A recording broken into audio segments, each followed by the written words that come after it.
What's up, everyone? I'm Cynthia Conte. And I'm Jeandra LeBeauf. Hey! Hey, and welcome to another edition of the Best Women's Boxing Show, period. Jeandra, we are in our nice little red and dark hues because it is officially November. You know what that means? Cold weather, Thanksgiving, Christmas, New Year already. The weather outside is frightful. Well, not really. It's still kind of warm, but it's getting so frightful. beautiful. It's getting there. It's beautiful. But I know that, usually November is a slow time for sports. Not here in Vegas. We have F1, we have Shakur Stevenson, and then we also have Demetrius Andrade. And I feel really bad. David Benavidez versus Demetrius Andrade is the week of Thanksgiving. I don't know how fighters do it. I know. I don't have it in me. I mean, I know you're isolated at camp, but there are some fighters that like to be amongst their family around that time. Like something's going to make it in there, and then whole fight is on. So salute to them for the extra discipline during the holiday season. But if you got to fight, you got to fight. And later on, we're going to be interviewing Demetrius, but there are some things that fans, not even necessarily boxing fans, MMA fans, and people who are just interested in seeing a crazy spectacle. This past weekend, we did see Tyson Fury, the lineal heavyweight, WBC heavyweight champion of the world, take on, yes, Francis Ngannou. He was the heavyweight champion for UFC. I don't think anyone gave Ngannou a chance. Nobody. And the betting odds, I bet on Ngannou for to pull off the win. I would have won $3,000, and I was so close. I was so close to winning. But when you were watching it, Jeandra, because we were texting back and forth, what were your thoughts? I have thoughts. First of all, I've got thoughts. Let's dig into it. First of all, Tyson Fury. And I say this with all confidence because I know we're probably never going to talk to Tyson Fury. He's made it clear that he only likes to talk to very specific members of the press, and then if he has to talk to the machine. So I say all that to say Tyson Fury had us out here looking crazy. I think about the survey that I put up on the Best Women's stories asking, is Tyson Fury going to win by knockout or by decision? The whole point of the survey was this is going to be a very dominant win. And he really was out there looking like he was playing around. It was embarrassing for it to be such a close fight between a fighting man who says he is the fighting man and his family are this family of fighters, and this MMA guy with his rudimentary style just came out of nowhere. And that's no diss to his coaches, but come on, I'm very disappointed. It was disappointing, but it was actually kind of like a breath of fresh air because all the shit talking people were doing, all the shit talking Tyson was doing, saying that this is table tennis. And then Ngannou was like, I am the table tennis champion of the world after he won. He's going to take him to school. And Francis Ngannou was like, well, I'm your black mother effing professor. Like, it was just such a play on how this story went. And it was like, they kept saying it was a Riyadh Rocky, basically. I was really impressed, Ngannou. I didn't know he had skills like that. Mike Tyson said it that, yes, he has power, but Mike Tyson will have to build up the fight. Teddy Atlas said it's a puncher's chance. Anything can happen. But we all hear that because they're all in Saudi, the baddest of the bad. Everyone and their mother was there. To hear that and actually see it play out, I couldn't believe when he got knocked down, girl. I'm like, damn. That was embarrassing. I'm sorry. It was embarrassing. Like Francis Ngannou, and it's no dish. You were at the top of UFC, a tremendous mixed martial arts fighter, but you're not a boxer. You're a mixed martial artist. But I guess now we have to call you a boxer because you were in there with the fighting man, really doing your thing. I have such a new respect. He was with the heavyweight champion of the world and he toyed with him. He made him look amateur. A lot of people say exposed Fury, just a lot of weird things.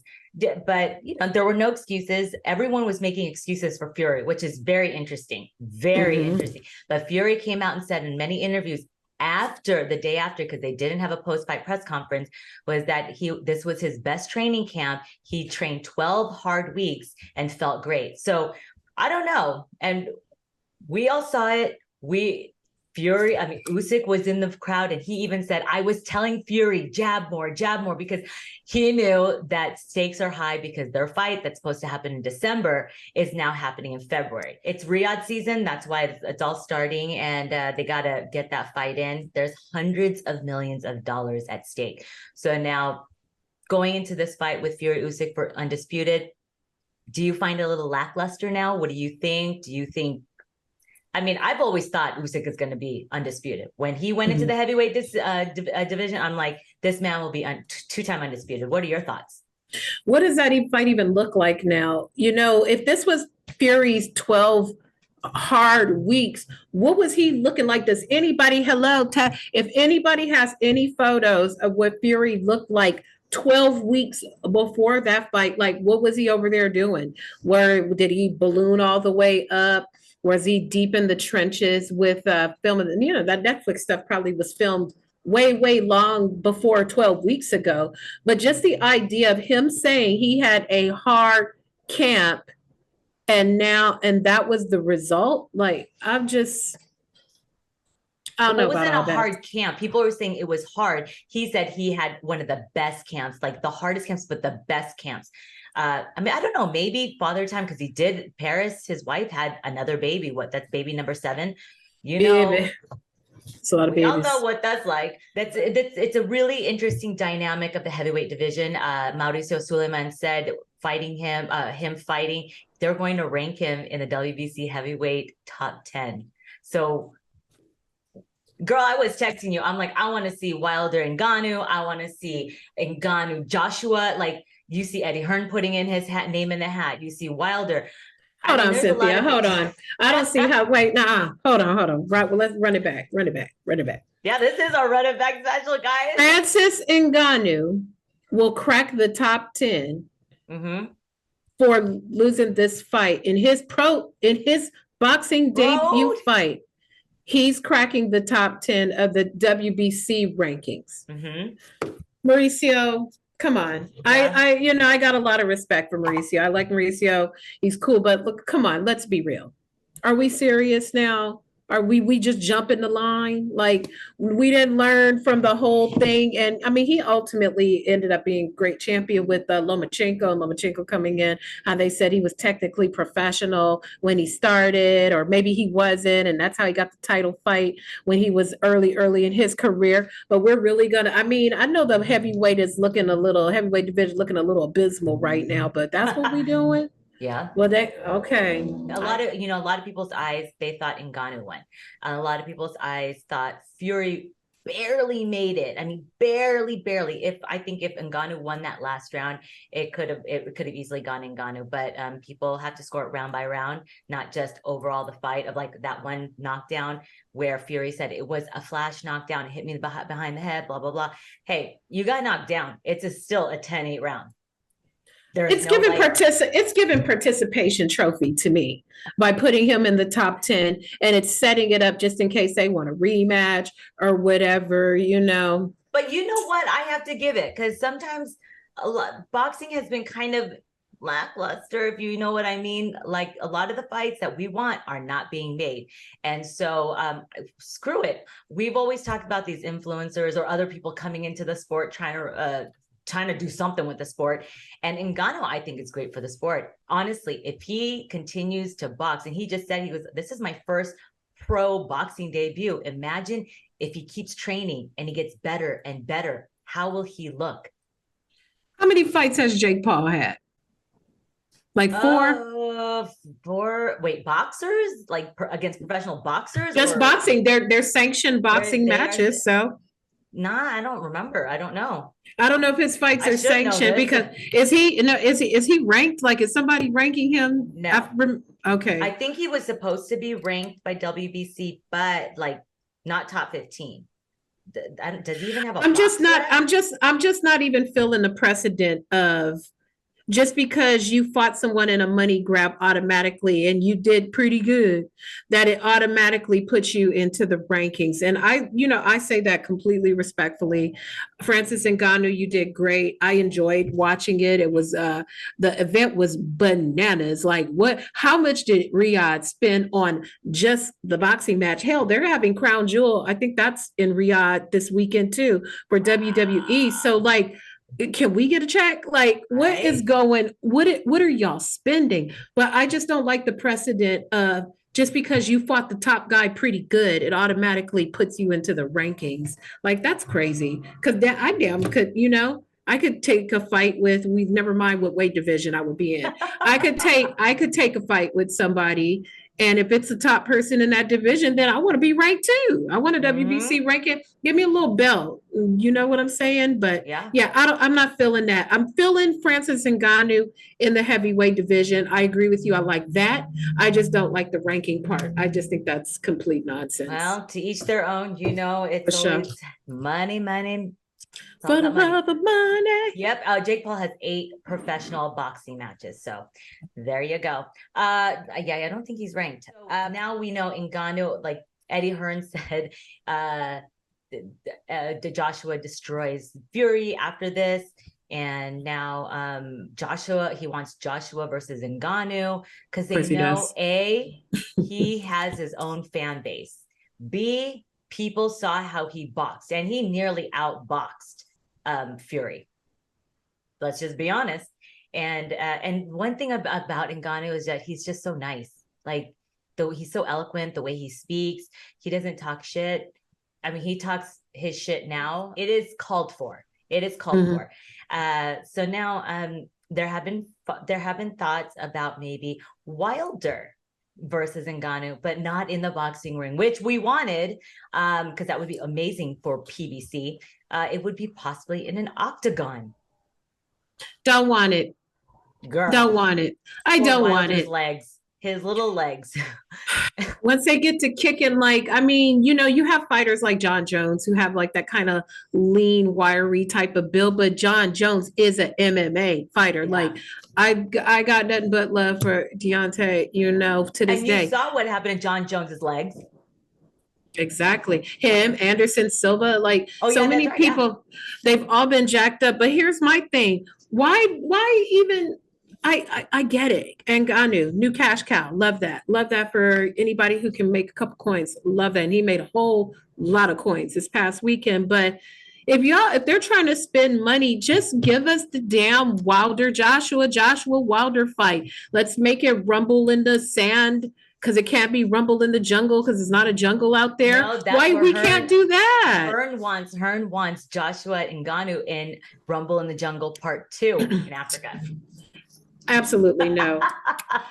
From a financial perspective, absolutely yes. From a fan perspective, absolutely no. Yeah. Because then, is it a sanctioned fight? Like, what is it? Like, what are we really doing to our sport? This guy just comes over here, and it's no disrespect. I like Francis Ngannou, like Niger Nation Nigerians. Please don't come for me. I did my 23andMe. I'm like 18% Nigerian. So don't come for me. But I'm not feeling it. I don't want to see it. I don't want it. I want him I like him on the card. Put him on the card, but let him box. Yeah. Let him box somebody. And if he's going to want to go back to MMA, what's up? What's he, heavyweight? John Jones, DC can come off of retirement, one of them guys. But he's gone. I'm not feeling that. No, I think he might be possibly done with MMA. I don't know. Right. I personally would love to see Francis Ngannou mix it up with the heavyweights. Not necessarily, Usyk next. No. Right, definitely undisputed, like the next fight or something. I would love to see him do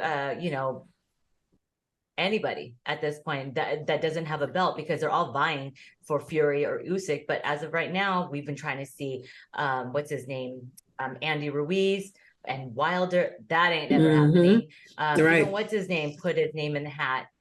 The one that everyone says he's like 80 years old. Luisa Ortiz. He's 137 years old when he fought him. Who else is out there? You've got the kid. Maybe they could do some business together. Top Ranks kid is out there. Jared Anderson. Jared Anderson is out there. Yeah, he was there. Yeah. F.A. Ajaba, is he a heavyweight? Get him some more fights under his belt. I get it. He's going to be demanding see, there you go. Minimum. It's a Top Rank thing. Boom. Throw him on ESPN. Like, give him a little stay busy something on the broadcast.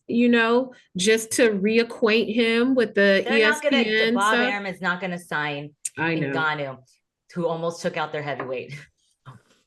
Yeah, I mean, you never know. Hey man, it's business. Money. That's how Devin ended up over there. So you never know. That's right. These fighters are over there playing Survivor. They fighting, and whoever loses get eliminated off the island. That would be so funny. They should have something like that, like contender style, Survivor style. Exactly. So those were some of the fights. And then, I'm going to touch on it real fast. We didn't get to talk about it. Rocky Hernandez and Foster had round of the year in the 11th round. If you guys have not seen it, please go watch it, because you will be mind blown. Rocky was winning 11 rounds and he got turned around in the 12th. Oh girl, it got stopped in 31 seconds. So I just want to touch on that. And then also we had, before that on Friday, we had something historical. Amanda Serrano. She did 12 rounds, 3-minute rounds against Daniela Ramos. Yes, congrats to you, because girl, that is exhausting. Her cheeks, her toenails are falling off from all the running, and I mean that is hard endurance, hard cardio. They punched over 2,400 punches. That is insane. Yeah. 24 punches. I'm looking around in here. If there's any of me at the wall for 24 full-on punches, I'll be laid out in this floor. 2,400 punches. Yikes. Yeah, so it was fun to see. She packed out the Caribe Royale in Orlando, and we saw Layla Ali there, Holly Holm, Chrissy Martin. She was there, and she had a fighter on the card who won. So it was good to see, like, those are the trailblazers that have come before Amanda, and also Amanda's around that time. I don't know. A lot of people still don't care for the 12 rounds, 3 minutes. I personally think if we're never going to get that, go 12 rounds, 2 minutes, baby steps. What do you want? Did you like the 3 minutes, 12 rounds? I would like maybe 3 minute, 10 rounds. Maybe that version of it. But I know the rules say it has to be 12 rounds for a championship match. So it would have to be, if you're going to do a championship fight and you want to do the equality perspective, then it's 3 minute, 12 rounds. But yeah, my personal preference would be maybe 3 minute, 10 rounds, 3 minutes, and see how that goes. Cause it's a lot. It's a lot. Salute to Amanda. Again, like you mentioned, for being a trailblazer. Congratulations to her on the victory. It's been very interesting to see the rankings reactions as we're part of the ring rankings in our discussion, and how those elements of the fight fit into how women's fighters are ranked. And, it's going to be interesting too, from our perspective as people who vote and people who rank, how that's going to affect the rankings. Like, are there going to be more women now who signed the pledge with them, who are now going to negotiate 3 minute, 12 round fights? How is that? How do you now compare them if you've got like more women who are fighting this way, but maybe everyone in the division doesn't? So it's going to be interesting to see how this changes the criteria of just rankings right now. It's not going to affect like Hall of Fame voting, but rankings is going to be very interesting, as we've been seeing. Yeah, I mean, as you know, for the women's panel, for people who always wonder about any of these rating panels, do we just blindly vote? No, we have full-on debates and discussions, and they go on threads. It's like, people disagree, and that's what we love about it, is that they speak their mind, because what we see and what the people that are on the panel, and they've been in boxing way longer than us, and they've seen women at the very beginning when women's boxing started coming to the forefront. So it's quite interesting to see. And what's interesting even more is that Amanda Serrano mentioned that she wants to go, most of her fights now from going on she wants to do 3 minutes, 12 rounds. So that's going to impact on an undisputed title because the WBC does not recognize it. So she'll never be able to have an undisputed bout as of right now if WBC doesn't, if they one day say, you know what, maybe. But it is a little different to watch. It was fun to watch, but can I say, will that 1 extra minute produce a knockout? We don't know. We don't know. We should do like a challenge one day in the future, like just a little social content. We're going to stand and we're going to go to the gym and film at your gym. Shout out to your trainer.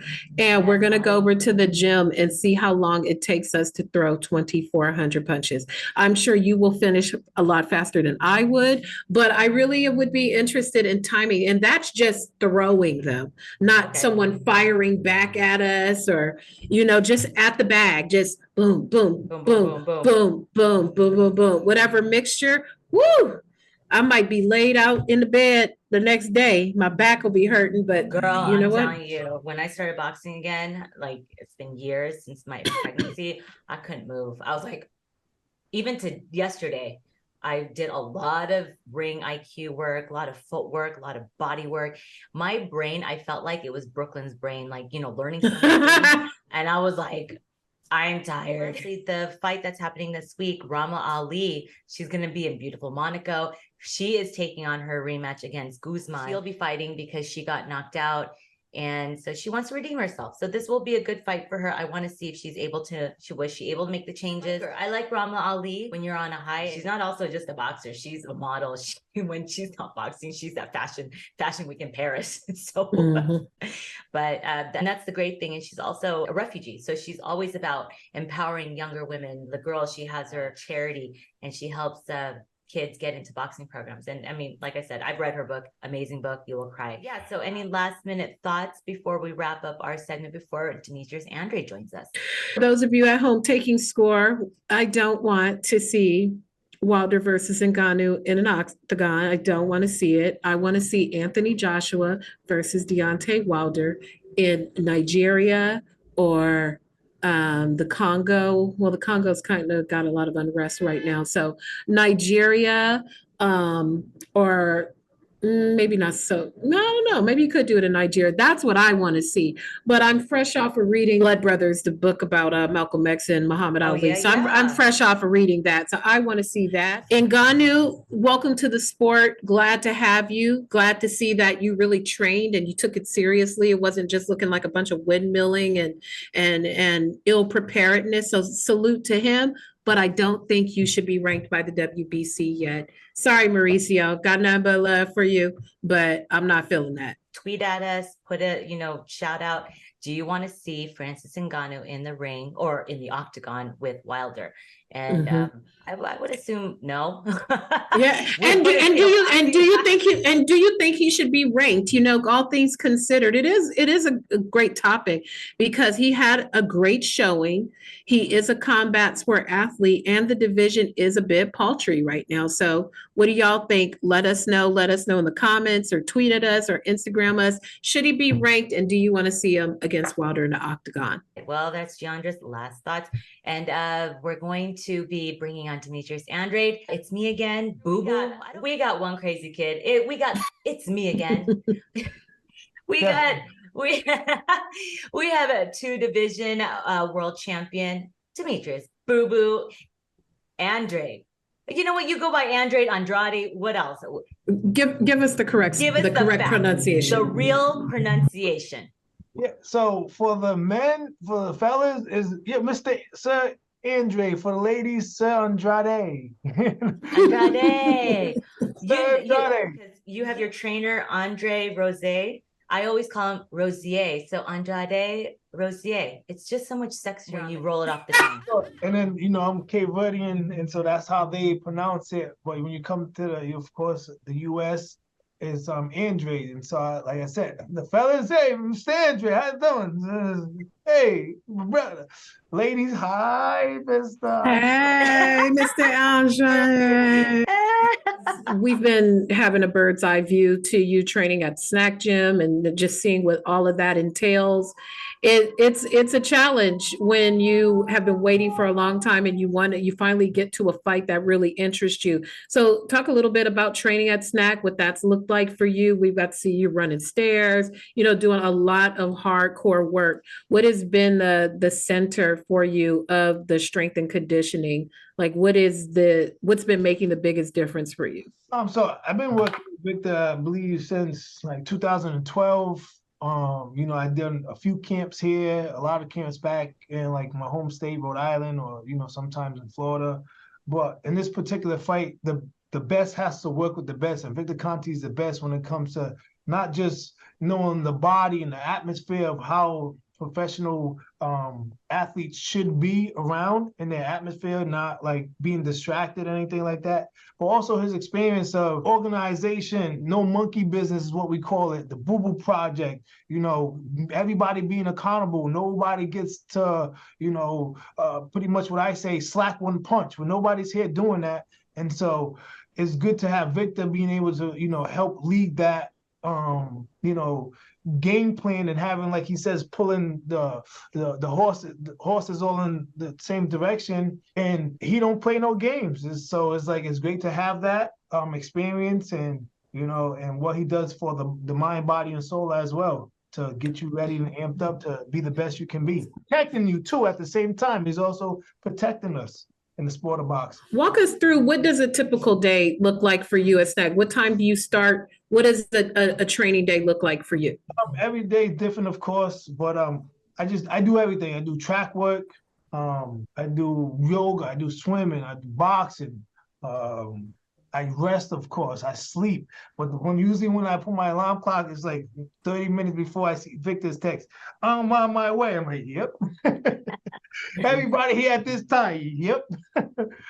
So we have structure. We have everybody being accountable, and everybody must apply their strength to the game plan. And so that's what is the best thing about being on. A lot of fighters have always wanted to come join that or come train at that gym because they're very curious, but you only get selected. And you have Coach Remy screaming at you, go faster. You have your trainer, Andre Rozier. Speaking of Remy, he telling me, right? So we going through these drills. He's like, okay, try this, but go slow. Okay, go slow. So I'm going slow. He's like, faster. What is it? Slow or fast? Fast or slow? I don't understand, man. We talk. I don't understand your English. It's not fast. Slow. But we have a good time out there. But Remy definitely has a lot of experience of fast twitch muscles, getting me in and out, attacking, getting away, defense. Of course, I have great defense, but he's just teaching the in and out. So that's what also you get from here. The recovery, the high altitude, 100% oxygen for recovery, stem cells, a lot of the educational part that the sweet science of boxing really needs is the Victor Conte of the understanding how does the body actually work. So it's great to be a part of that and have the education to, him passing it to me and me being able to pass it to other people that we feel is the selected few to be able to come join this camp, this SNAC train. And that's the only way you can come in here. It's invitation only. Mm-hmm.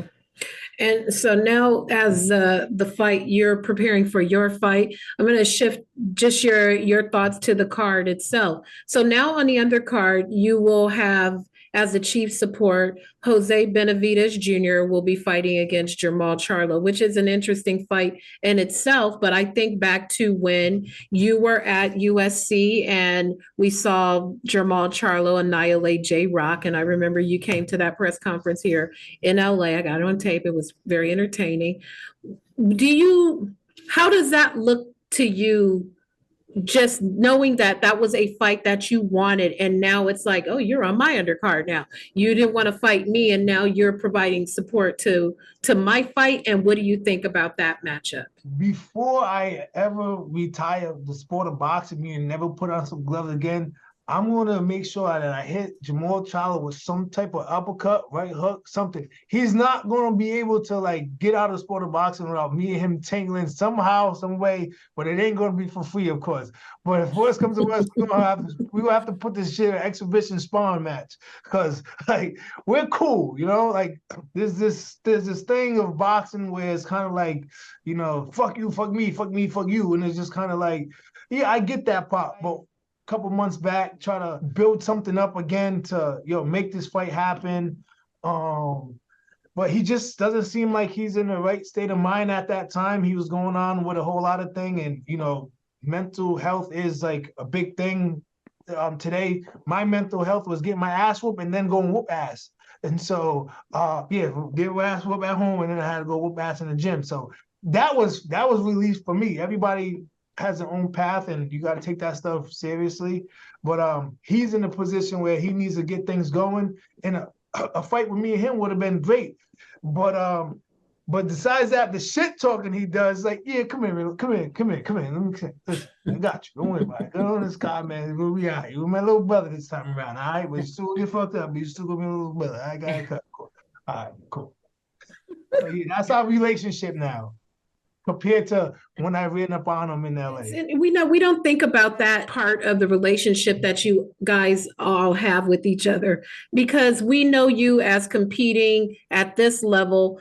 Most of you guys all grew up with each other, whether it was amateurs, you might have been on same teams, different teams. Is there a true shift in the thinking when it becomes, okay, we pros, we fighting for money now, I have to act like I don't mess with you? Because we see so many fights that don't get made because they're like, oh, that's my boy, that's my friend, okay, my friend, and all that stuff. So how does that even change from growing up with these guys to getting to now where it's about some serious money and in your living? Yeah, of course. I mean, listen, some relationships are, more in depth than others, So if you don't have like a real in-depth relationship, there's no reason not to fight, checking in on, hey, how you doing on the holidays? Cool, whatever. But yeah, make those fights happen. But if you like, I don't know, it all depends too. Like, but if it's like family gathering, you're always around my family, always around your family, and we're like tight like that, it's kind of does come to a point. It's like, damn, do we fight? It's like, it's, you don't want to, then now family is like kind of like, those are the things you kind of want to stay away from. But it's like, if the pay's good, if the pay's good, we all going on vacation. Demetrius, you just mentioned family, and your fight is landing the day or 2 days after Thanksgiving. God bless you guys, because I don't know how you're not going to eat because you have to make weight. But how is your family going to be here? Are they how do you celebrate? How are you going to celebrate Thanksgiving when you're in fight week? By winning November 25th against David Benavidez. That is my feast. That is my Thanksgiving. I've been fighting all my life. So some holidays, some birthdays, some events, some things, kids' birthdays, mom's birthday, it just is what it is. It's life. It's just part of it. Like, we're not like, oh, Thanksgiving, man, that ain't shit, man. We want to get ready to have things. We can have Thanksgiving today if we want to, So it's like, it's really not like a day of like, with me and my family, we always try to get together, throughout the months, of course, and do our own thing. And my team, of course. So it's just like right now we're having Thanksgiving. The camp's here. Everybody's here. We eat and we have a good time. We're training. We're on a mission. And the mission is to win. So this is our Thanksgiving. We don't get to learn like a lot about you and your family, and we know about your lineage. But I mean, do you have kids? Are you big uncle? Like, what is your family like? Are you dad, or are you big unc? Like, what do you got going on? I'm daddy. Mm-hmm. To 4, Really? Yep, daddy to 4 beautiful kids. I'm like, I let people know, I have kids and stuff like that, but that's their own private life. Like, there's so much going on in this world. I don't ever want my kids to get caught up in anything on my behalf, but I want to give them the benefit of my behalf when it really counts. So it's kind of like, I don't need to let nobody know my personal life like that, but I can let you know something about me, some things I have going on. Nobody needs to know out in the streets, like my kids' names and stuff like that. Like, just, I have girls, I have boys. So it's just like, I'm protecting them and they will grow within themselves and learn. And of course, as time goes on, they become more mature. Then it's like, all right, so now they understand what somebody is. Oh, I know your dad. No, you don't.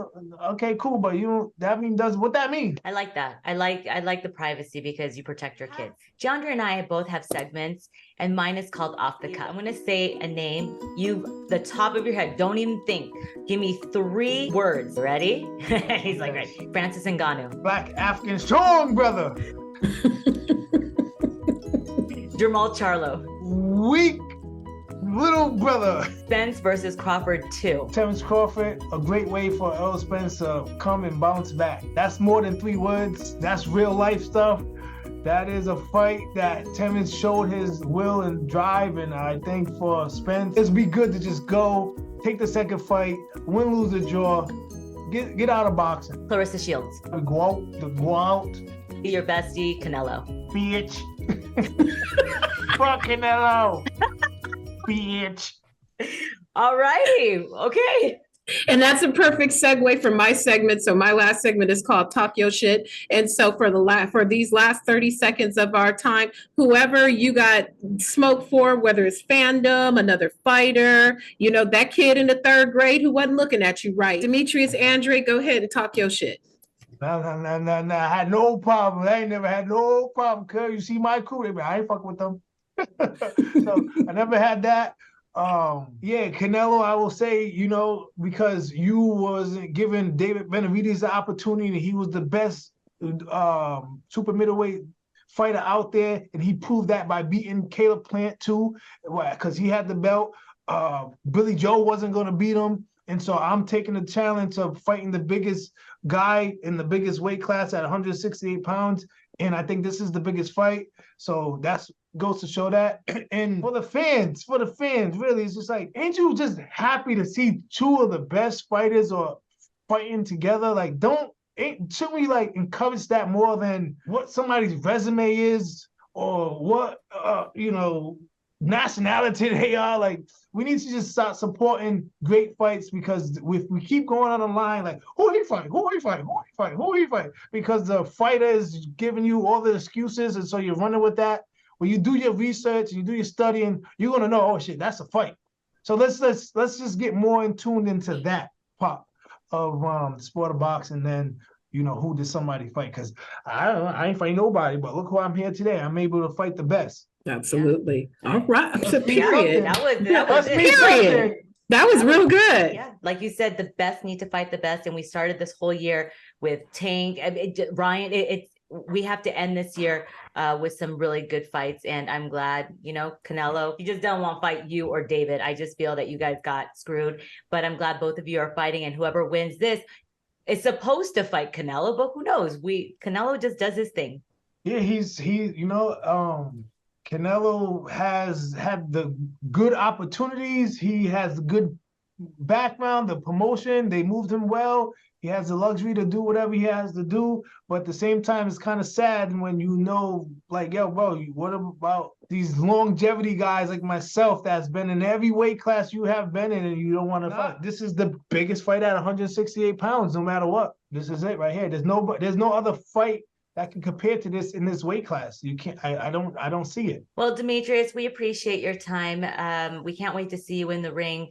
We can't wait to see you fight week. Jeandra and I will be there covering the fight, so make sure you come and hang out with us. We're going to expect you to talk more shit with us live in person. And hate it or love it, make sure you guys go get some snack. You know what I'm saying? Go get some snack, man. Go buy yourself a little ZMA, fellas. All that shit you've been. Maybe you need to let one. Maybe you need to hurt for a square, and then replace it with some ZMA. You feel me? Yep, I'm always powered by SNAC Vitalize, Arabatine, all that stuff. Jeandra, we need to get you on. And then go get yourself some A-team gear. Go to www.artoffame.com, man. Go get you some merch. Go to David Benavidez. Let's make sure this venue is popping with, like, what we need to have to continue to, give the sport of boxing what they need when it comes to buying them tickets. Okay, real fast for a wrap up. Who's your walkouts? You have a rapper or someone coming out? Yeah, I've been, doing thing. I'll probably work out with somebody in my culture to give it that vibe. So, Cool. That will be fun. Well, that turning point of things. All right. I definitely like 50 though. 50's my boy. Like, I whoop your head, boy. Know what I went to the final lap tour. That's a great show. Great show. Shout out to 50. His whole dance move was like this. That's all he got to do, you rich. I was like, let's go 50 for a whole week straight. I was doing that, and my girl was like, "What's going on? What that mean?" I was like, the 50. AKA Ferrari. Come on now. There you go. All right, Demetrius. Well, best of luck to you November 25th. And we can't wait to see how your performance is and what's going to happen. And if you're going to knock out the monster or you're going to outbox him. But like we guys said, this is a 50-50 fight. And this is a fight that needs to happen. But Demetrius, again, thank you for your time. And we'll see you fight week. All right, sounds good. Thank you. All right. Well, Jeandra, what a great interview with Demetrius. He's always fun to talk to, and you never know what comes out of that man's mouth. I mean, you never know. He says, fuck it, fuck Canelo. I'm trying not to curse. He's got a lot of energy, man. He's like reminds me of like a little. You wind him up like a wind-up toy, and then boom, and then he's gone. Yeah. So, but we have to say, our first official episode under our new partnership with Blue Wire Network. If you guys are ever in Vegas, come visit the studio at the Wynn. Yes, at the Wynn. And check us out. Check us out on Blue Wire, bluewirepod.com. So just look up Blue Wire Podcast, and you'll see the network that we're a part of. So we're really excited for Jeandra and I. This is our next step in our journey for Best Women's Boxing Show, period. So again, make sure you guys tune in to David Benavidez versus Demetrius Andrade, November 25th. It's right after Thanksgiving. So make your guys' sandwiches and whatever leftover Thanksgiving food you have, and tune in because it's a monster card. You have Jamal Charlo taking on Jose Benavidez Sr. It's a stacked undercard, and it's on Showtime pay-per-view. Enjoy, and make sure you guys tell us, who do you think? It's a 50-50 fight. Is it going to be David Benavidez or Demetrius Andrade? All right. Okay, Jay, I can't wait. I'll see you guys. I'll see you in Vegas for fight week. And make sure after you watch that fight, you throw them leftovers away. Don't keep eating that food after you watch that fight. That's disgusting. Throw that dressing away. Throw that mac and cheese away. Throw all that food away after the fight. Well, no, there's Sunday football after football. All right. We got to wrap up. But again, thank you, Jeandra. Another one in the can, but officially the first one in the can for Blue Wire with our as our partnership. I'm Cynthia Conte. And I'm Jeandra LeBeauf. Thanks for tuning in to another edition of the Best Women's Boxing Show, period. See you guys at the fights. Bye, guys.